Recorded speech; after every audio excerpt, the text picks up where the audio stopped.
And we'll move this orb. And all right. What is up, everyone? And thank you for checking out Don't Say the F Word. We are a pro wrestling and combat sports podcast. We do not use the F word when we talk about professional wrestling. You shouldn't let your friends use it either. It's Wednesday, and we're going to be recapping WWE Raw, or we're going to be previewing AEW Dynamite, and we are brought to you by our friends over at Purple Yonder. Sorry, Purple Yonder. They are the game publishers for such great games for the MetaQuest, like Little Critters and Little Cities. Dude, what are you doing? All right, I started the show. Give me that. What? Why are you working at such a weird angle today? What's that all about? I just thought I'd try something new. Well, nostrils is not that big of a deal. Anyway, yeah, we're brought to you by Purple Yonder. They have some great games out for the MetaQuest. Wow, at a store. Joe is a big fan of Little Critters. What level are you at in Little Critters, Joe? 20. Wow, Jeremy, what level are you at in Little Critters? Not 20. Definitely not 20. Yeah, so Little Critters is like a tower defense game, but it's in mixed reality. So you're setting up all these traps and trying to take out these little critters who are invading your base, and you're making new weapons and stuff. It looks cool. It is a fun game. It's like say, once you get up each level, the weapons they update. So you buy another like a cannon. They have another cannon that you just it's a badass too. I ain't gonna lie, that cannon. But it's like, but yeah. And then they got to update the little bomb traps they got. That bomb, the new bomb that's a badass bomb. So Joe, do you like VR gaming more than you thought you would? I would say yeah. I know. I absolutely like VR gaming more than I thought I would. I would say, coming from like actual console game, then you got your little VR system at the like amusement park that you just ride. You really didn't think it would be like something you would play like daily or every other day, but but yeah. I kind of thought it would be a bit more novelty. Like you said, like maybe it wouldn't be something to get played every day, right? Mm-hmm. But man, there's just so many great games, and we've gotten to work with some great game developers, test out some stuff, and I'm just really blown away by the games and like the mixed reality, so like Little Critters, mixed reality. So you're in your own living room playing this game, and it almost like changes your perception of your own room. After you're done playing the game, you're like, oh yeah, man, that's where I usually set up this trap, and like this. Yeah, that's crazy. Yeah, and I'll say, depending on which game, it would fill up your whole entire room, because some you can see the couch, but then again, there's some games that you just in the actual VR. So when you turn around, left, right, behind, you're in the whole entire game. So yeah, that's the one to be careful about. I recently picked up Golf Plus, and I am not a golfer. I hope no one's shocked by that. But yeah, I'm not a golfer. But I've been to driving ranges. I've played miniature golf. Golf Plus is a lot of fun. It feels like I'm swinging a golf club, and I got this little attachment that makes it like a golf club. So my MetaQuest controller slides in, so it feels like I'm holding a golf club, and it's weighted. And dude, I suck. I'm not good, but it's fun. So you're not good at something? Correct. Yeah, I'm not good at it. I can say this.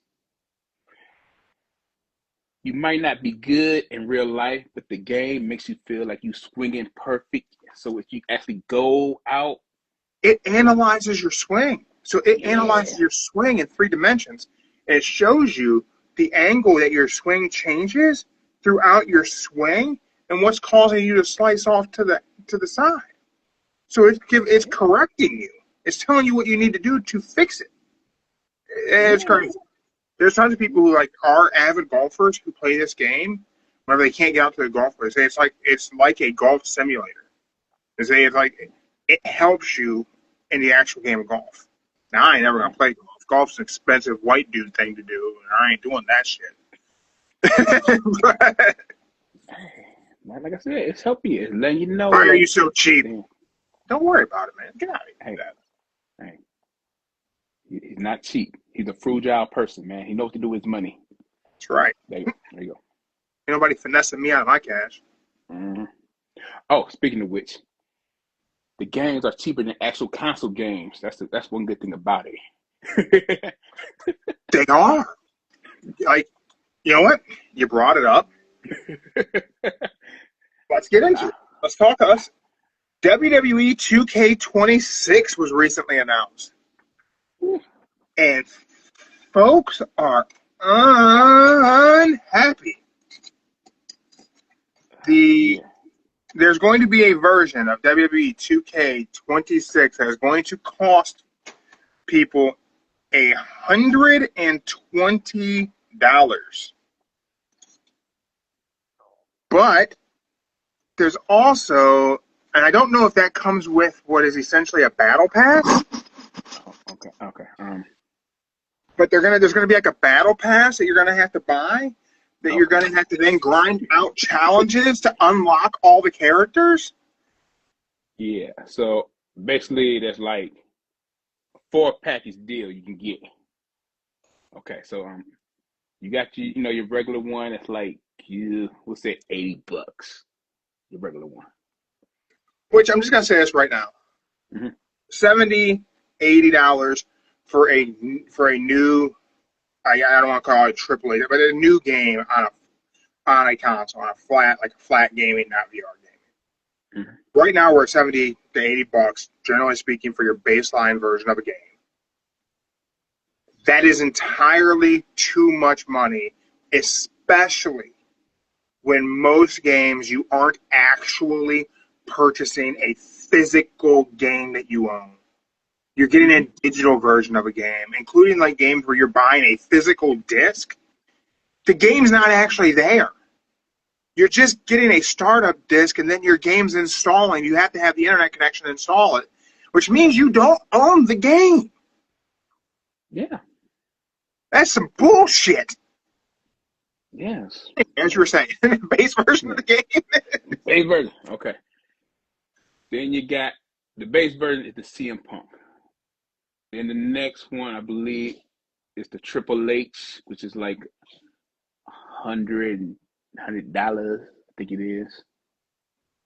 Then you got the 150, which is the Monday Night Wars. And then I think the last one is $190, and that's the Attitude Era. That's insane. So the one you see with the Monday Night Wars with Bischoff and Triple H, that's like the 150. But then the Attitude Era with The Rock, Stone Cold, everybody, that's like 190. I believe it's 190. like, so is each version like, are you getting different content? Like, is it different DLC is coming with it or something? You get different context. So, like, for instance, the Monday Night Wars, you'll get all the WCW, that everybody on that one. But then the Attitude Era, you get, Stone Cold, Rock, all those Attitude Era, DX, and all that. So basically, think of it like this: basic version, you have everyone on the roster NXT right now. The Triple H version, same thing, but then you got the unlocked character, like we'll say like the younger John Cena going to that Attitude Era, then the Legends. Then the Monday Night Wars. You have all those Kevin Nash, but then you have where you got unlocked like Hollywood Hulk Hogan to the Hulk Hogan right there. Then you get the unlock some more characters like Eric Bischoff. He got the announcer Eric Bischoff. Then to the Easy E, you can unlock that. Best way I can tell you. And then when you go to the Attitude Era, you'll get basically all the Attitude Eras. But then you'll have a certain where you got to unlock the legends like Roddy Piper. It's like over 400 wrestlers in like the full version of the game. But to get the full version of the game, it's going to cost you $200. Basically, right? And then Triple H has a cover. There's a Triple H edition. Yeah, Triple H edition. But the game is supposed to like be a focus of the Attitude Era. Yeah, but there's... In your opinion, was Triple H a star of the Attitude Era? Because there's a lot of controversy about that. When I first showed the Triple H cover, I was like, oh, of course he's put himself on the cover, but he wasn't even a star then. In your opinion, was Triple H a key figure and a star of the Attitude Era? I say he won the top 5 in the Attitude Eras, yes. I'm inclined to agree with you. I don't know where this idea that Triple H wasn't a key player during the Attitude Era came from with fans online. I don't know if it's because there's a lot of people who are fans online who we have to hear what they think, who were born after Obama took office and weren't actually alive for the Attitude Era or what. But, I mean, DX was a key part of the Attitude Era, and Triple H was... I mean, the original DX was really only 3 people. 3. And then after Shawn had to go out because of his back, Triple H was the leader of DX. And DX was fundamental in the Attitude Era. No, he wasn't a world champion during the Attitude Era. Well, I guess tail end, I guess. But you got to think about it like this. DX was important in the Attitude Era and the Monday Night Wars. I say the reason why you got people complaining right now because he's more a corporate guy. And since he's a corporate guy now, he doesn't want to bring the Attitude Era in today's world because it just wouldn't go right. Well, I've said it before. I've said it many times. I don't think the Attitude Era was as great as we remember it being. Like I said, I think the Bloodline era of WWE was better than the Attitude. Yeah. I granted, there's tons of nostalgia, tons of really, really good stuff. But there is just a lot of just garbage in the Attitude Era. Straight trash. Yeah, but I say this. If you had to look back at the Attitude Era, I would say you need Stone Cold, The Rock, Triple H, Vinnie Mac, and good old Taker for the Attitude Era. Dude, you're leaving out Mick Foley? Mick Foley. Dude, he was 3 guys. I know, he was 3 guys, but you got to think. The chunk of the roster. Yeah, he's a chunk of the roster. He was the guy, but he wasn't like the main focal point of the Attitude Era. He was like, dude, became World Heavyweight Champion during the Attitude Era. Him winning the world title was the moment everyone changed the channel to Raw and didn't go back to Nitro. I think Mick Foley is the unsung hero of the Attitude Era. Everybody, yeah, you absolutely. You got Austin, you got Rock, absolutely. Absolutely. But without, man, Mick was important. Mick was vital.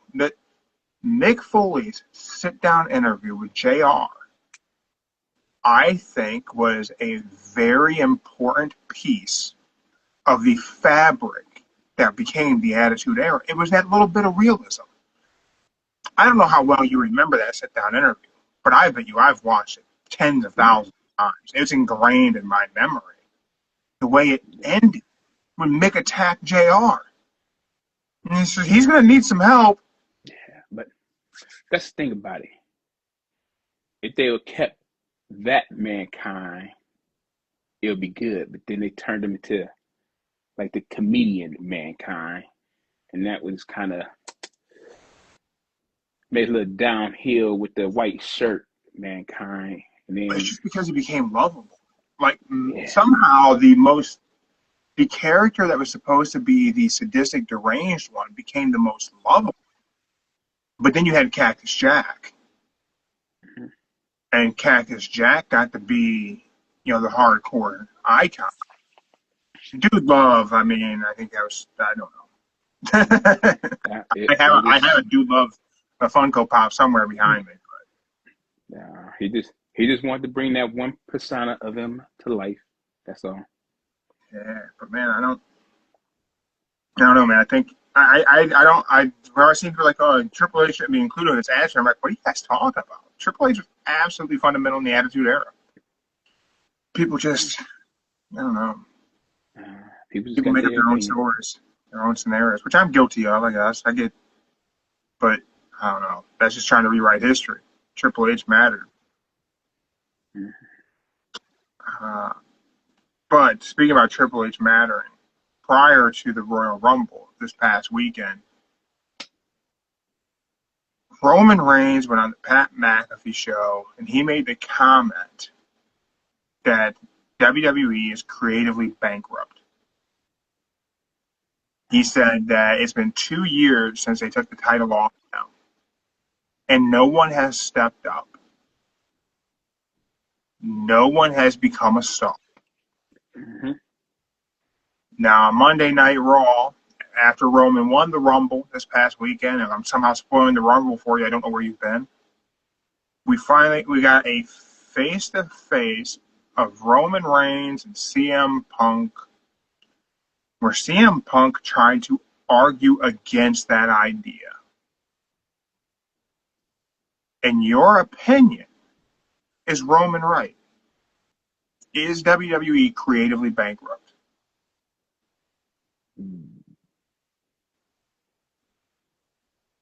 I'll say yeah. There is.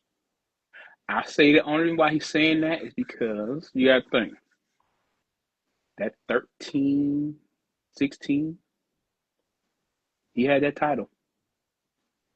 And love it or hate it, he was the only person that could probably hold that title that long, show up, and still make that belt worth it. Even if he was there, we'll just say 30 days out of the year. Maybe, right? I have a question for you. Prior to Roman saying this, how long have I been alluding to my thought that WWE was creatively bankrupt?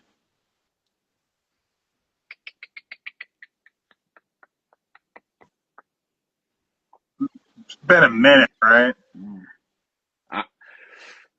I would say a little bit after Cody won WrestleMania, somewhere around there. Like, he without an ultimate bad guy, an ultimate good guy doesn't serve a purpose. And there was nothing being built up around like those concepts, and no one being built to the main event with Cody. I mean,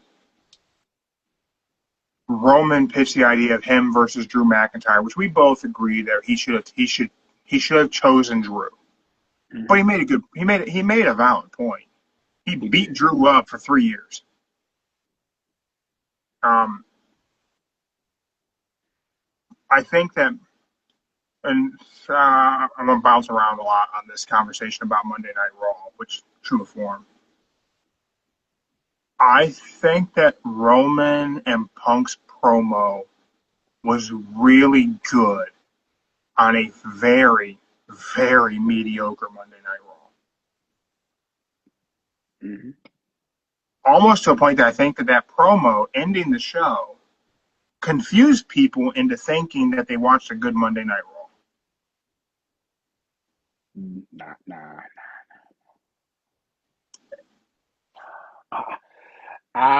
I'll say it for me. It was.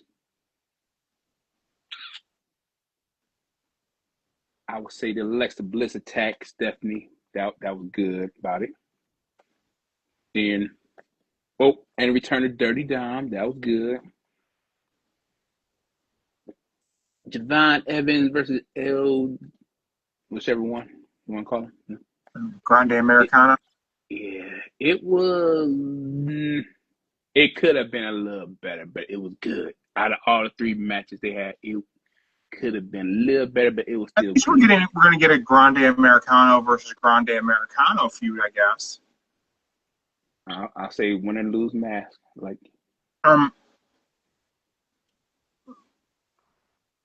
It's confusing though, which I understand. It's one guy took over the gimmick, right? Mm-hmm.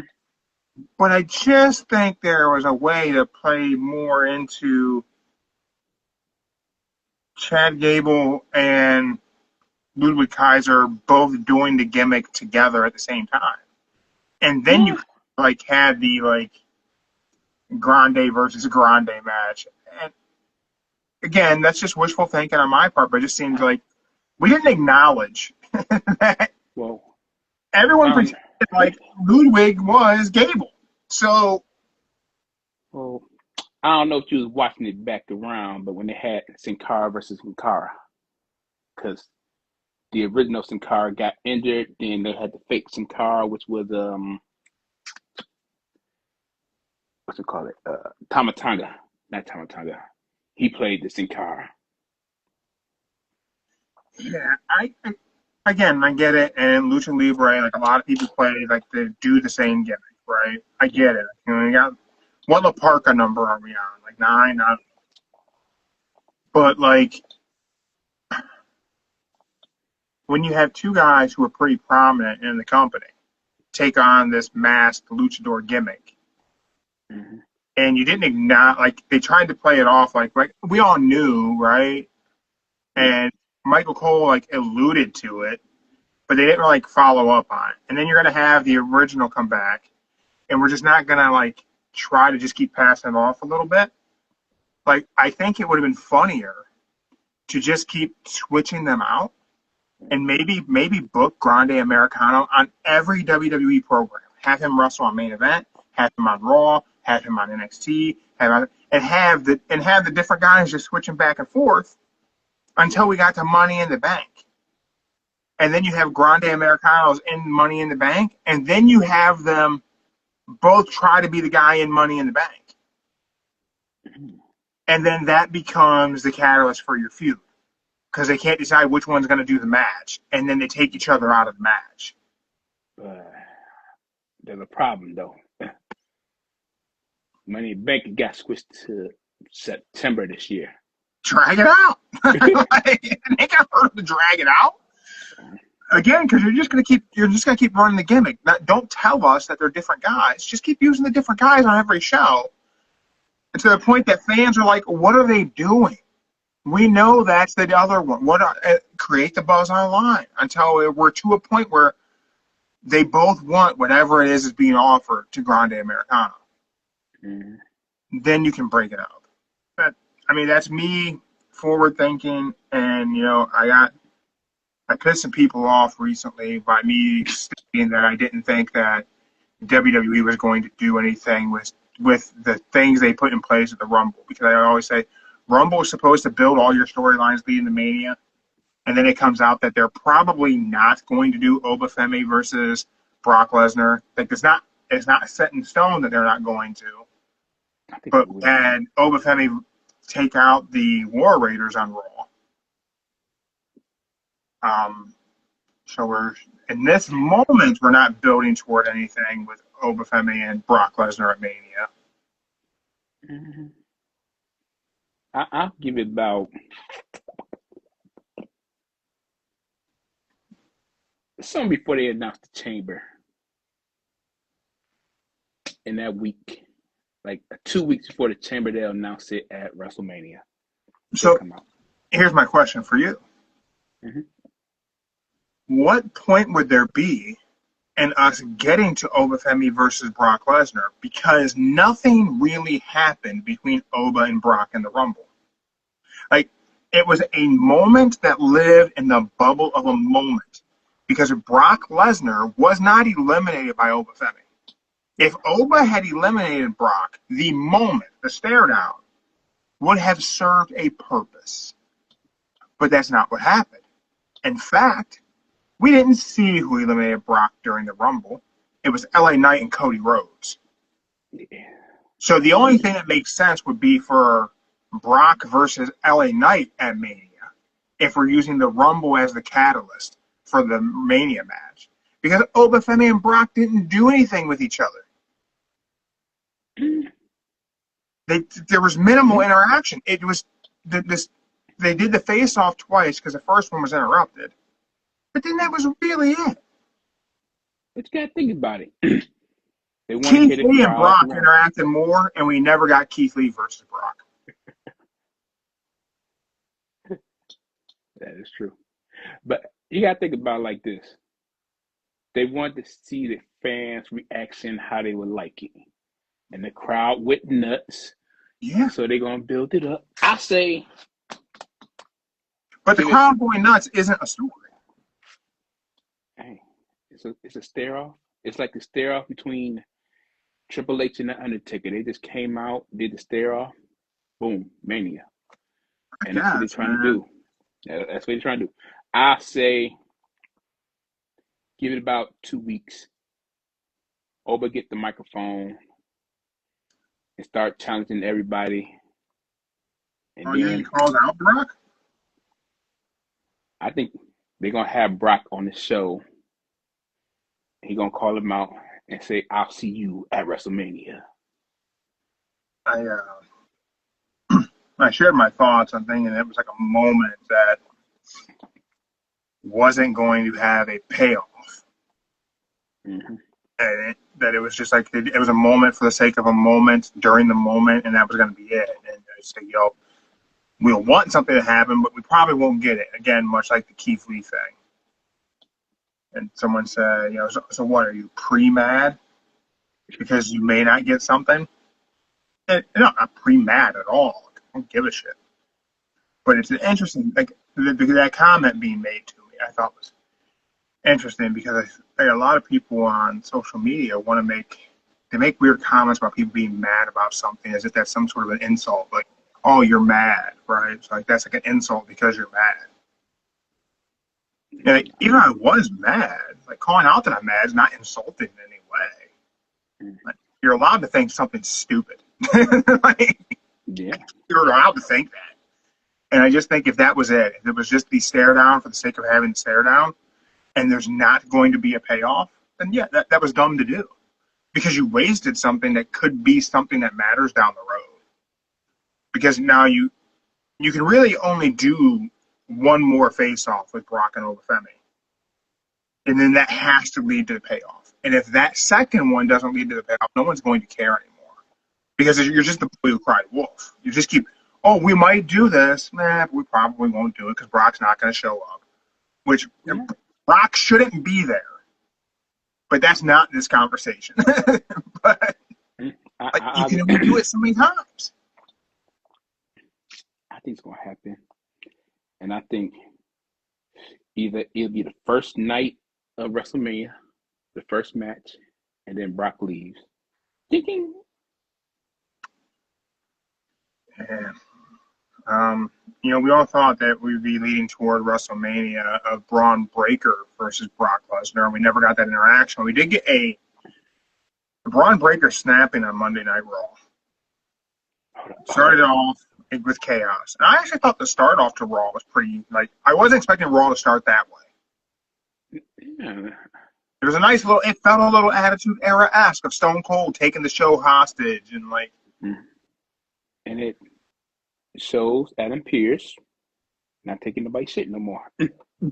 He kicked everybody out the building. Well, he believed he kicked everybody out the building, but he didn't. LA Knight was still around. And So I would imagine as we move toward Elimination Chamber, we're probably going to get LA Knight versus Braun Breaker. That'll probably be Elimination Chamber, or do you think that'll be before that? I say it's wait, no. I say they both gonna have a qualification match and they're gonna meet in the chamber. And I say You think they're both going to be part of the Elimination Chamber match itself? I hope so. I was afraid they were going to have this just roll this into a singles feud, and those two guys wouldn't be part of the Elimination Chamber. But I think they both should be. I say 3 from Raw, 3 from SmackDown. Oh wait, there's 5, man. Yeah. 3 from Raw, 3 from SmackDown. There we go. All signs indicate that the winner of the Chamber will face Drew McIntyre at WrestleMania. Mm-hmm. So I mean, it's very early to make your pick here, but who is your current pick to win the Elimination Chamber to go on to WrestleMania and face Drew McIntyre? I'm hoping, praying, just praying, y'all. It's not Cody. I'll just leave it like that. But if I had to pick right now, WrestleMania, I would rather see Jacob Fatu. If I had to pick somebody, Jacob Fatu. It would feel fresh if it was Jacob, right? Yeah. You said you're hoping and praying it's not Cody Rhodes. I don't know what channel it was, forgive me. I've seen someone's YouTube video that the Cody Rhodes experiment has failed in WWE. I personally don't agree with that, just because it's made WWE a shitload of money in merch sales and all kinds of things and tickets. He's been part of some really big houses. Now, did he pave the way to get there? Yeah, he did. He was a big key factor of the chase. I mean, it was Cody chasing Roman that built this thing into the $1 billion that it is. But do you think Cody in WWE is a failure? I ain't saying it's a failure. I'm just saying Cody probably is night one. It wouldn't be exciting. It wouldn't be exciting. Like Roman and Punk is kind of exciting knowing that's the main event for night 2. But just knowing that Cody, he had his chance. He lost the belt. He got his option back again. Now they're going to run it back again about him being in WrestleMania spotlight again. Yay. But if you look at it, he's not like the star of WrestleMania. If he was like maybe 2 matches before the main event, yeah, cool. That'd be a good spot for him. But he's not that star that's going to bring out night 1. Like it faded away. His time faded away. I would say they did. Wrestling fans are so quick to shift gears lately, man. It's kind of crazy. I know it's crazy, but like I said, if it was Drew versus Jacob, hey, cool. I'd be okay with that. It would feel fresh. It would feel a little different. And then again, if it was like maybe Drew versus maybe Trick or Paul Logan, hey, you got somebody who ain't never held a belt, well, a main roster belt, and they just came up 1-2 years, same time frame, bam, headline WrestleMania. Imagine if Logan Paul manages to win the Chamber, goes on the face of Drew McIntyre and beats him. I mean, now I'd be excited to watch that for night 1. I ain't gonna lie. I think that's a good night 1 main event. I think you could do that, and then I don't know where you place Cody on the card or who he ends up with, or maybe Cody's not even on the WrestleMania card this year. And then if you have Logan Paul jumps over SmackDown and Logan Paul is the world champ, and now you have Cody chasing Logan Paul, well, now you have your heel. And you have your heel who people don't want with that title. And then you can rebuild the chase of Cody going after Logan Paul. people would want to see Cody beat Logan Paul, especially if the first encounter Cody loses and Logan gets even more egotistical about him being champion, and Cody eventually has to turn heel to beat Logan Paul. I think fans would be invested in that. I think they'd want to see that Cody be victorious, and I think that could be your story of the summer. Yeah. But all in all, I would say this.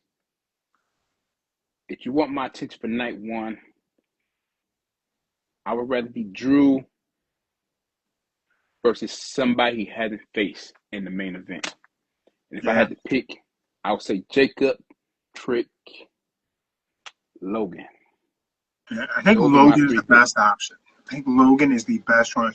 Yeah, it takes him off of Raw. It takes him away from the Vision, but I think the Vision, the interaction between Braun Breaker and Paul Heyman leads me to think the Vision is not built for the long haul.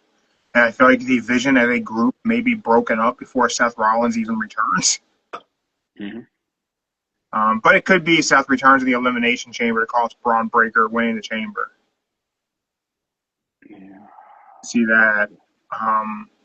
What I would prefer to see is I would like to see us not see Seth Rollins until Mania, and Seth cost CM Punk against Roman Reigns. Ooh. If Seth comes out and stomps Punk so Roman can beat him, because he hates CM Punk that much that he would help Roman win.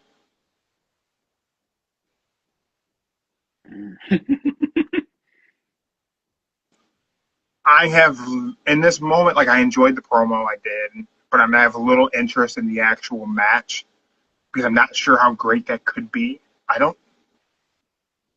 Roman's had some really good matches over the last 6 years. It's so sparing that we see him, and how he works with is really good, and they really do these things well. I don't know what Roman versus CM Punk looks like. I know it. I already know what it's gonna look like. I already got it picture in my head.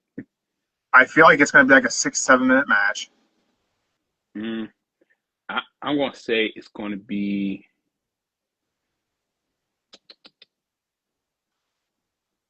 Roman versus Taker, where Roman had to carry Taker during that whole entire match. That's what it feels like it could be. AJ Styles got a good match out of Punk. Finn Balor got a good match out of Punk, but man, they carried him. Yeah, so I'll say this. If I had to put my money on it,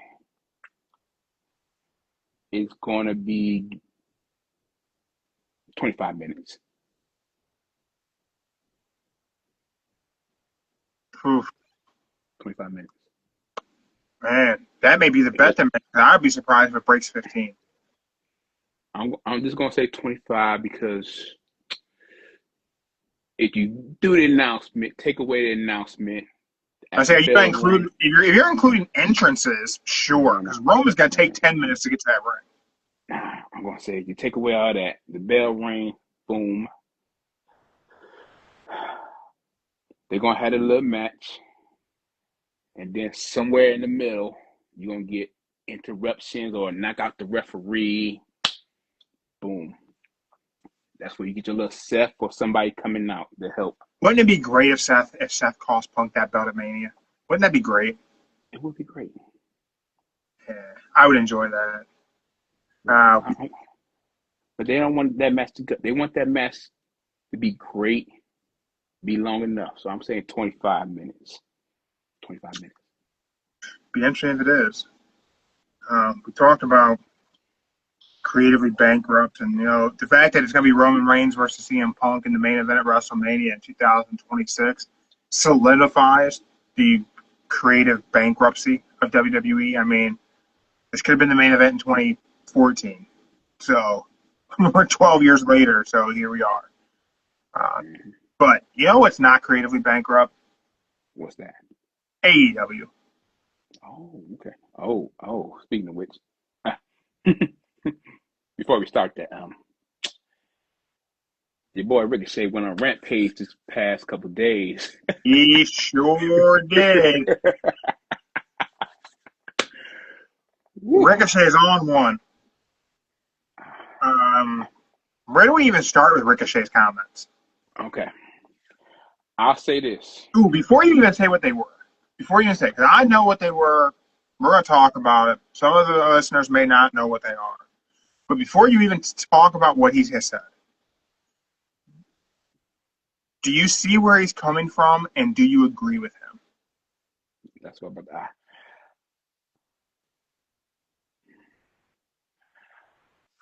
I'll say this.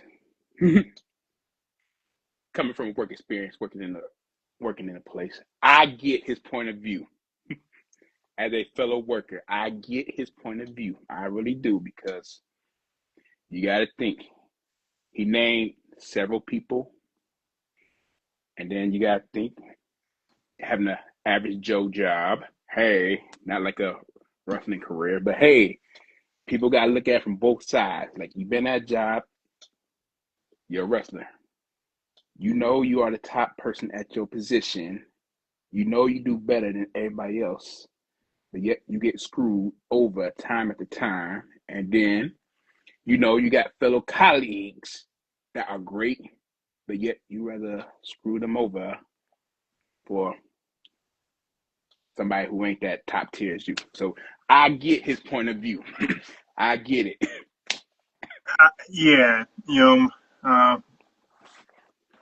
in my corporate gig, I've been in those positions. And in my corporate gig, I take a lot of creative liberties with my roles.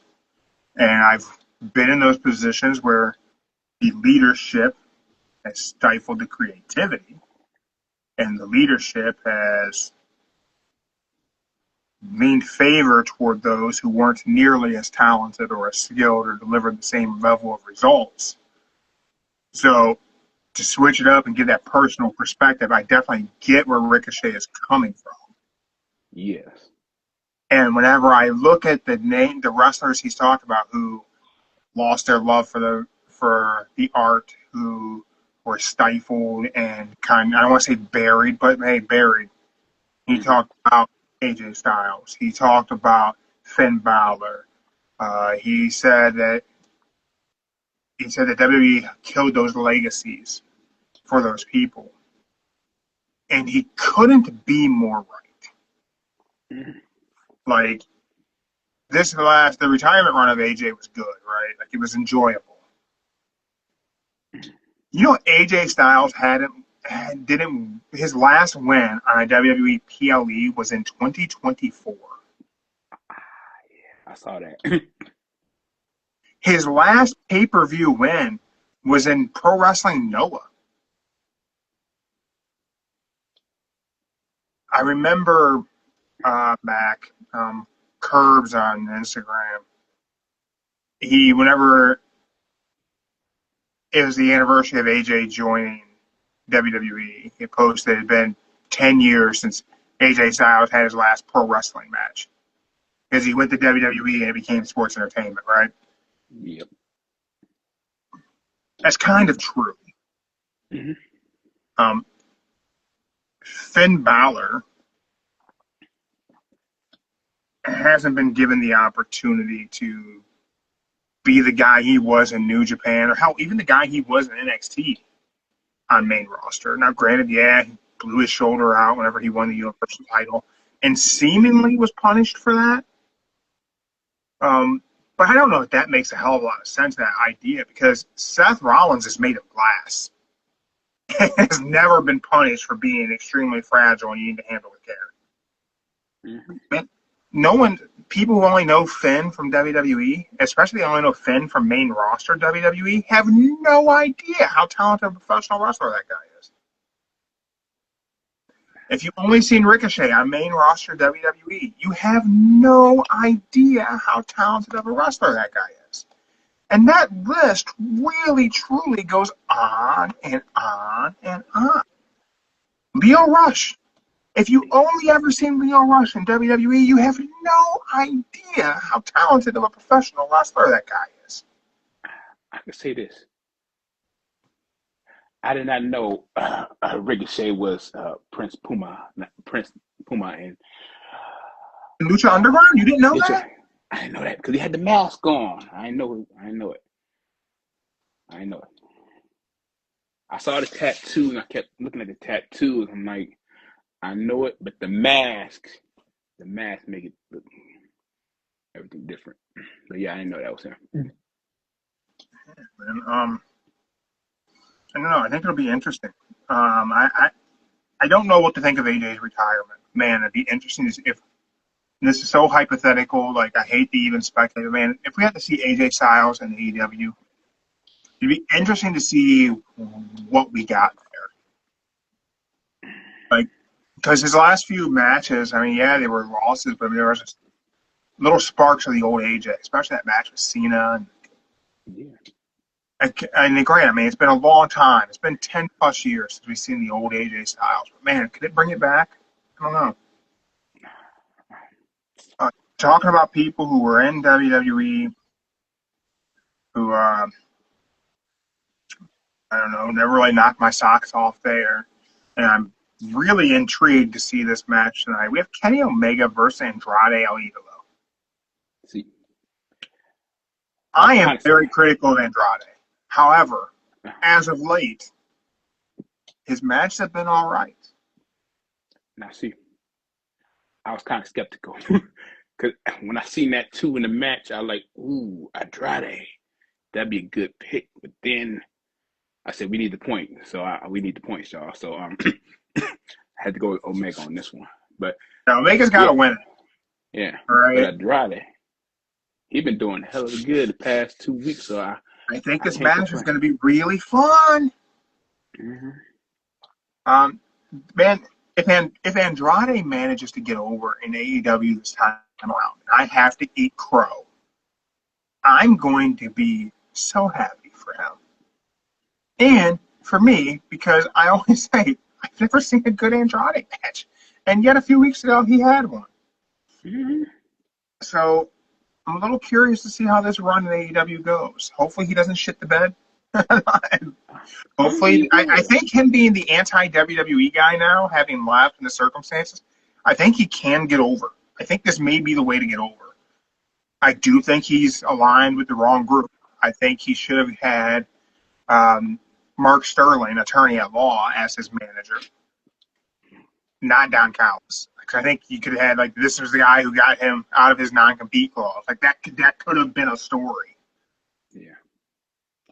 But we have that match tonight.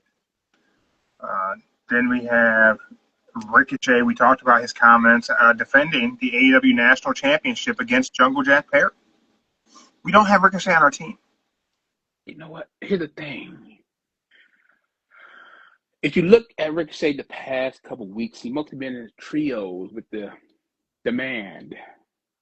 If he wasn't with Demand a lot, I would have said I could have thought about Ricochet, but I was running out of time. So I had to think about it. And then that's when they posted up the match he having it. So I'm like, damn. But then we have one member of the AEW World Trios Champions, Hangman Adam Page, is going to face Mark Davis from the Don Callis family. I don't know about Jake that. Doyle, formerly Jake something, I believe was legitimately injured with a torn bicep. So Mark Davis is now, again, without a tag team partner.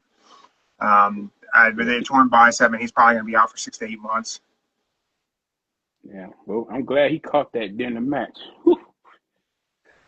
Torn biceps, no joke. Then, what I believe will be the main event. This is in Vegas, so you place your bets on if this is the main event or not.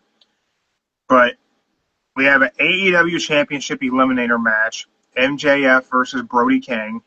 This is an Eliminator match, so Joe put MJF on our team. Joe built our fantasy faction this time. So if Brody King wins, he gets a world title match. If MJF wins, Brody King does not get a world title match. Joe made MJF our captain under the idea that MJF is going to win this, and Brody King does not get a world title match. Mm-hmm. I haven't asked you to explain this yet because I was waiting for this moment. Explain to me why you think Brody King will not get a world title shot from this. Once again, I was in a rush. And at the time, I was looking at the match. It said eliminator match. So Did you think it was a championship match? In my head, I'm thinking how Mox got all the elimination match, how he got the belt on the line. So in my mind, like, okay, it's a title shot. And that's what I was thinking in my mind. So I said, there's no way he going to win because they want MJF versus Omega. So it'd be perfect. MJF, captain. But then after I sent it, I went back to it and like, I should have asked you some questions. But I put it out there. I let you guys pick it. I didn't influence anything. I took what was given to me. I'm like, why does he think MJF is going to win this? Like, if Brody's not going to get the title shot, then what route are we going with Brody? And maybe Joe's got a theory, but I'm like, man, if Brody doesn't get a shot at the AEW title, we could get Brody to be Ring of Honor World Champions. I'm still holding on to that. I still want Brody to take out Bandito and go after that Ring of Honor title. Yeah, so like I said, at the time, I was just looking at it. I was putting 2 and 2 together. And I did think it was a championship match because they announced it last week that he's going against Brody for the title. So I'm like, okay, it's a title match. He ain't gonna win. MJF. And after the night, you look at it, Omega's definitely gonna win. So bam. I have this like feeling that Kenny Omega is feeling pretty good and is pretty healthy for him to be wrestling as often as he is now. I feel like he's on target to beat Andrade and go forward to face MJF at some point. Do you think we will get another Kenny Omega world title run in AEW? One more time, at least one more time? I'll say the next pay-per-view they got. I really hope we get to see Kenny as world champion again. I think if Kenny is able to get one more run so people can see, like, man, this is the cleaner. This is why he was the guy. Yeah. I'll say next pay-per-view, he gets the title, and I said nice July run. It'll help him out. Maybe August the latest. Yeah. I'm pretty excited for tonight's Dynamite. It's all good matches. Everything has a purpose. Everything kind of matters. Kind of the clear opposite of a WWE show, to be honest. And just so everybody know, I did pick like roughly a good AEW on the team. So just in case you. What is our fantasy faction again? Run off the people who we got. Okay, I put the captain as MJF, tag team FTR. We got Mox, Willow, Drew, Trick, Tommaso Ciampa, and I'm missing one person. Yeah. Let me go back. Yeah, Captain, MJF, Omega. There you go. Yeah, we have a strong fantasy faction. We did not clean up well last season for the Rumble season. We were like crap in bed, man. It went off the rails. We finished 12th, right? Yeah, 300 points. First to 12th, man. Happened quick. Mm-hmm. But I don't know, man. I thought Raw was not great, but had a good promo to close the show. I think Dynamite is pretty well stacked and exciting. We shall see how it pans out as we move ahead toward next AEW pay-per-view is when? Do you know when it is? Next Saturday, I think it is. Next Saturday. Yeah, Grand Slam, Australia, Saturday the 14th. Oh, Valentine's Day. Oh. That should be. It's in Australia, so it should be earlier in the day. So that's cool. And then March 15th, we have AEW Revolution. That's in Los Angeles. So 2 big shows coming up for AEW. Ooh. Yeah, they definitely want to drop the title. Ooh, hold on. Let me think about it. Australia don't like MJF that much. Nah, I would imagine he'll go over in Australia to maybe face Kenny at Revolution.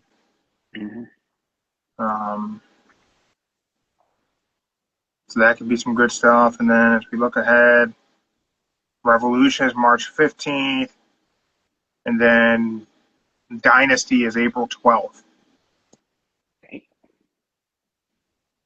So they got some time. And I would imagine I can't imagine we drag the possibility of Kenny Omega facing MJF all the way out until Dynasty.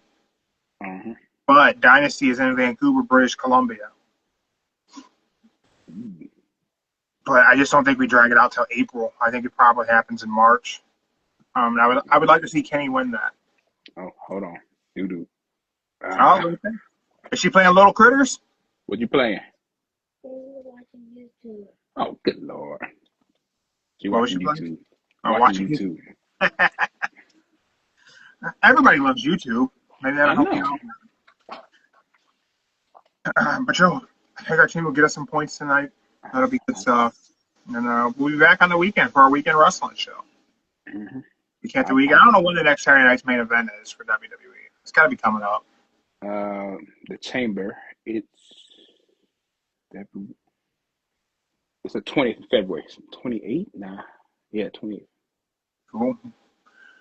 All right, everyone. Thank you for checking us out. If you got a medical ask, go check out Little Critters, Little Cities. Did you try playing Little Cities yet? I ain't played yet because hey.